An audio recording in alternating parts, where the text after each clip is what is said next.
I sold my kidney, not for a new life, not for freedom, for my son. My name is Irene. I was 52 when the doctors said the words that make the floor disappear. Andrew had a rare form of kidney failure. Without an urgent transplant, he would not live until spring. The donor wait list was 2 to 3 years. We had no money for a private surgery, none. His father left 5 years earlier, packed a bag, and said he could not do this anymore. After that, I carried everything alone: work, loans, his education. Andrew was my only child, my only reason. I remember that night in the kitchen after the hospital. He was silent. I was silent. Only the fridge hummed. Then he said quietly, "Mom, I do not want you to do anything. I am an adult now."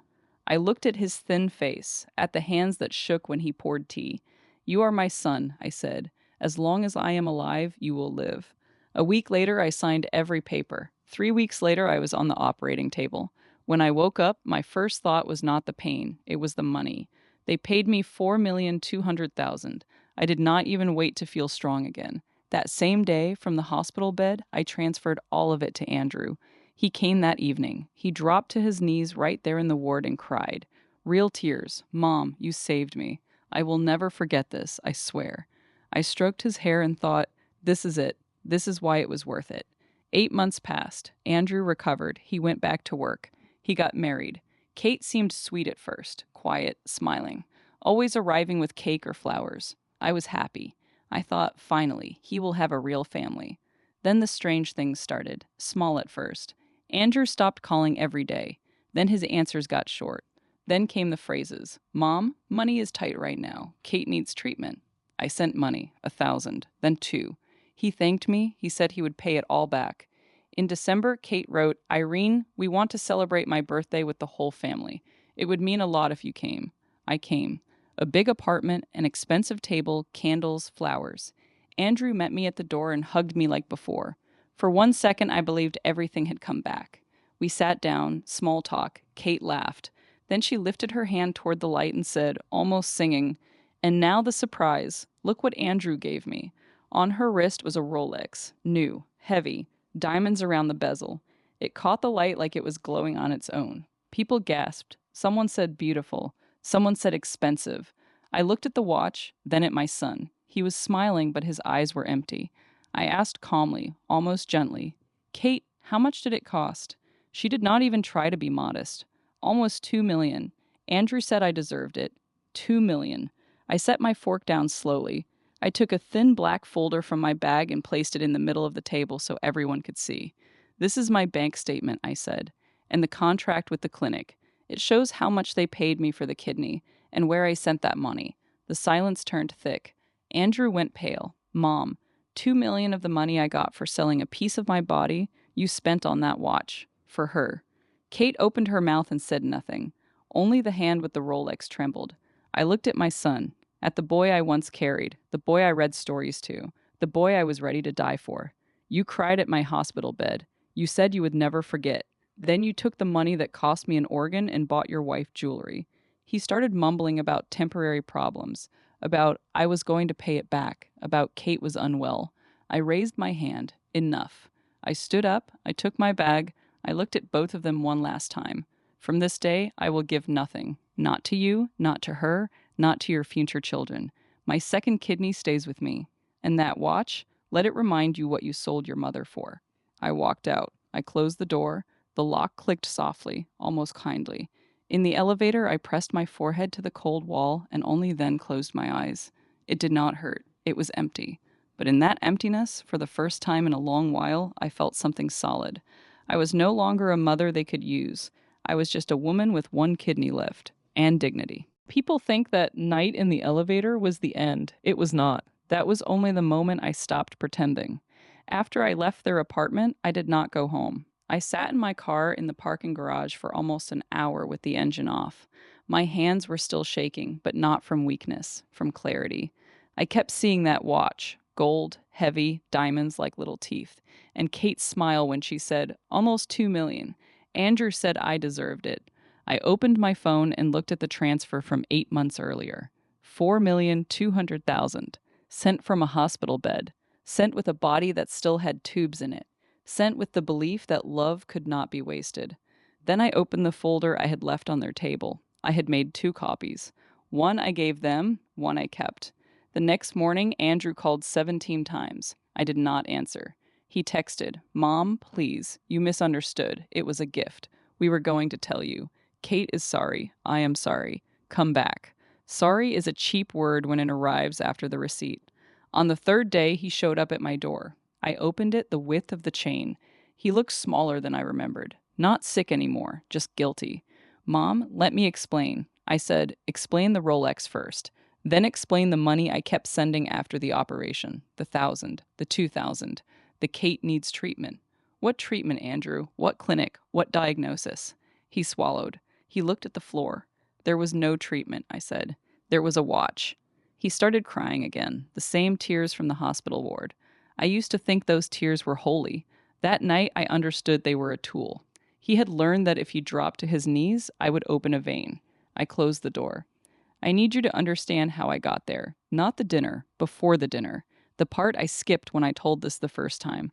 The doctor did not say kidney failure like it was a weather report. He said it like a sentence. Andrew was 28. He had been tired for months. I thought it was work. I thought it was the wedding plans with Kate, who was already in his life then, already smiling, already calling me mom before she earned it. Then he fainted at the grocery store. Then came the tests. Then came the words that split my life into before and after. Without a transplant, he would not see spring. I asked about the list. Years.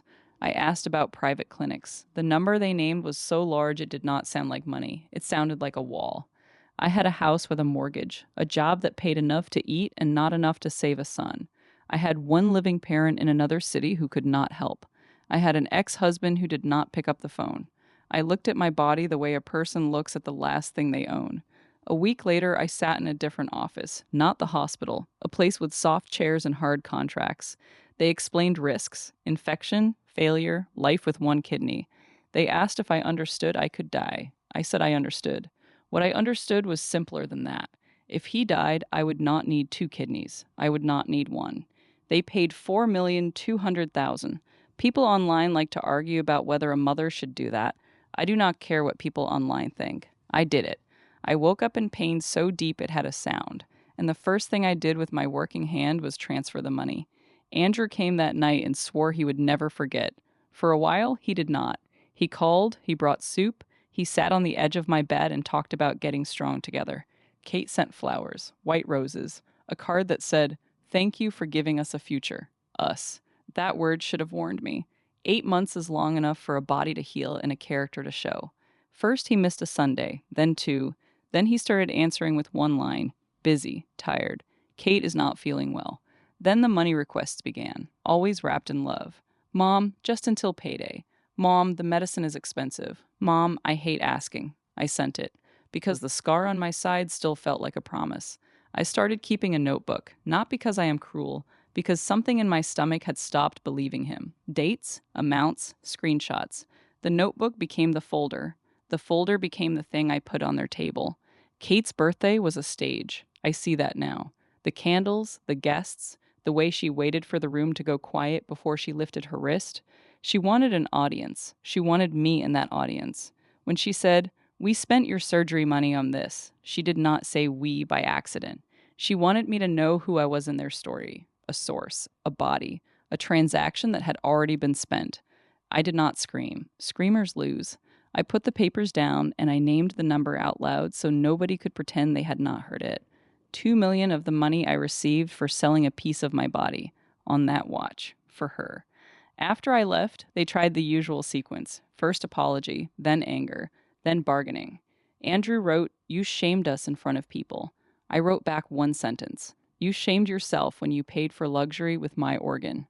Kate wrote a long message about how I had never accepted her, how I was jealous, how a real mother would be happy her son was generous. Generous. That word sat in my throat like glass. I blocked her. A week later, a lawyer called. Not mine, theirs. Soft voice. They wanted to discuss family mediation and misunderstandings about gifts. I said there was no misunderstanding. There was a contract, a transfer, and a Rolex. Then I hung up. I went back to the clinic for my own checkup. 1 kidney, number stable. The doctor asked how I was sleeping. I said I sleep better now. He looked surprised. I did not explain that guilt is heavier than loss. Here is what I did with what was left. I moved the rest of my savings into an account Andrew cannot touch. I changed my will. I took my name off the emergency contact list he liked to use when he needed money fast. I sold nothing else of my body. I sold the idea that love means unlimited access. 3 weeks after the dinner, he came to the hospital parking lot where I used to wait for him after dialysis, back when he still needed me in public. He stood by my car like a boy again. Mom, I pawned the watch. I asked, and he said, I can bring you the money. Not all of it. Some. I said, keep it. Buy groceries. Pay rent.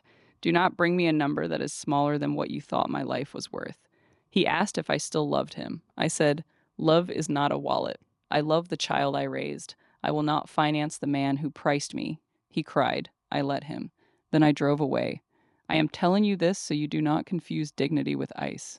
I still keep his childhood photos. I still remember the fever nights and the school plays and the way he used to fall asleep on my shoulder. That does not mean I will lie down on an operating table again so his wife can shine at a party. If you are a mother listening to this, hear the part I learned too late. When someone kneels and swears they will never forget, watch what they do when the danger has passed. Gratitude that needs an audience is performance. Gratitude that stays when nobody is dying is real. Kate still has photos from that birthday online. You cannot see the watch clearly. You can see her smile. You can see my son's hand on the back of her chair. You cannot see the folder. You cannot see the scar. I see both every time I breathe. I sold my kidney for my son. He bought his wife a Rolex with that money. I kept the second kidney. I kept the records. I kept the rest of my life. And that, finally, was enough. There is one more part, the part that happens after the speeches, after the tears, after everyone thinks the story is finished. Winter came early that year. My apartment was quiet in a way I had not heard since Andrew was a boy. No late texts asking for money, no voice notes that started with mom and ended with a number, just the radiator and my own breath. I cooked for one. I learned the size of a plate again. I put his old mug on the top shelf and left it there. I did not throw it away.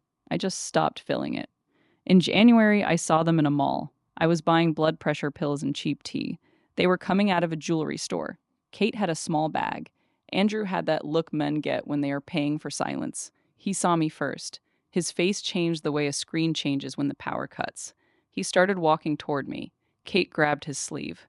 I did not run. I also did not stop. I nodded once, the way you nod at weather, and I went to the pharmacy counter. Behind me, I heard her say, she was doing this on purpose. I paid for my pills. I walked out. My side ached the way it aches when the weather turns, a reminder written into muscle. I sat on a bench outside and watched buses.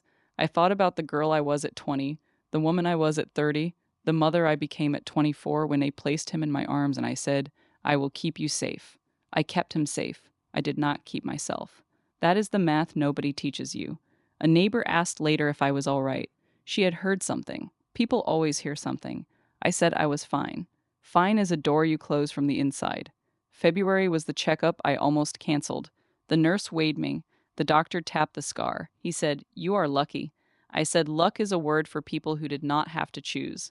He did not know what to do with that, so he printed my labs and smiled. One kidney, working, mine. In March, Andrew sent a letter, paper, stamped, like we were living in another century. He wrote that Kate had left for 2 weeks. He wrote that the apartment felt too big. He wrote that he understood now. Understanding that arrives when the luxury is gone is not understanding. It is withdrawal. I wrote back 3 lines. Do not come with stories. Do not come with numbers. If you come, come as a son, not as a customer. He did not come. April was quieter. I started walking in the mornings, slow, the kind of walk you take when you intend to stay alive. I passed the same bakery, the same church fence, the same woman with a dog who always said good morning, as if that were a complete conversation. Some days it was. I thought about money a lot, not because I wanted more, because I finally saw it clearly. Money is not evil. Money is a test with the wrapping removed. The Rolex was never about taste. It was about rank. Who sits above whom? Who gets to shine? Who gets to be the organ that pays for the shine? I will say this without poetry. If your child uses your body as a bank, you are allowed to close the account. If your child sells your sacrifice as a gift to someone else, You are allowed to leave the table. If your child cries only when the money stops, those tears are not love, they are inventory. May brought a wedding invitation from a cousin. I almost refused. Then I went. I wore a dark dress. I ate cake. I danced one song because my sister pulled me onto the floor and would not let go. For 3 minutes, I was not a woman with one kidney. I was just a woman whose feet still knew the steps. Andrew was not there. Someone asked about him. I said he is alive. That was the whole update. Alive is not a small sentence. I paid for that word with a part of me. I do not owe the room more than that. At night, I still dream of the operating lights. Sometimes I dream the transfer fails. Sometimes I dream the watch is on my own wrist and I cannot take it off. I wake up and touch the scar and count. 1. Still here. If this story reaches you in a kitchen at midnight, do not send me advice. I am not asking to be saved. I am telling you what the receipt looked like. I sold my kidney for my son. He bought his wife a Rolex with that money. I walked out of their dinner. I closed the door. I kept what was left of me. And if I had to choose again, I would still save his life. I would not hand him the rest of mine. That is the ending. Not revenge, not a courtroom, not a speech that makes a room clap. Just a woman in an elevator, forehead on cold metal, learning the difference between being needed and being used. I learned it late. I learned it completely, and I am still here. Before I stop talking, I want to tell you about the morning after the elevator. I made coffee. I stood at the window. The city was ordinary. Buses, a man walking a dog, a girl running for a tram with a backpack hitting her spine. Life did not pause because I had been robbed in a polite dining room. I lifted my shirt and looked at the scar in the glass. It was pale by then, a line, not dramatic, not cinematic, just a mark that said, "This body was opened on purpose." I whispered the number again, 4,200,000, then 2 million on a watch, then the rest, eaten in pieces. Treatment that did not exist, paydays that never came back, flowers that cost less than the lie inside the card. I did not call my sister that morning. I did not post. I did not perform pain. I washed the cup. I went to work. People asked if I was tired. I said the weather was heavy. That was true enough. At lunch, I wrote one page in the notebook, not for court, for me. Title at the top, What I Will Never Fund Again. Under it, I wrote, Luxury that requires my blood, apologies that require an audience, love that invoices me. Then I closed the book. If Andrew listens to this one day, I want him to hear the last thing without music under it. I wanted you to live. I still want you to live. I do not want to be the wallet inside your marriage. I do not want my organ turned into jewelry. I do not want my name used as a credit card. Be a husband if you must. Be a man if you can. Do not come back as a customer. That is all. I sold my kidney for my son. He bought his wife a Rolex with that money. I kept my life. Press play from the beginning if you need the dinner again. This is what came after. This is where I stayed. If you stay until this last minute, stay for the practical ending. I changed my passwords. I closed the joint emergency fund he never put money into. I told my bank the story in one sentence and they flagged my accounts. I told my doctor the truth and they wrote it in the chart so nobody could send me requests dressed as medical need again. I kept the clinic contract in a drawer. I kept the bank statement behind it. Not as a weapon I planned to swing every holiday, as proof for the day someone said I imagined it.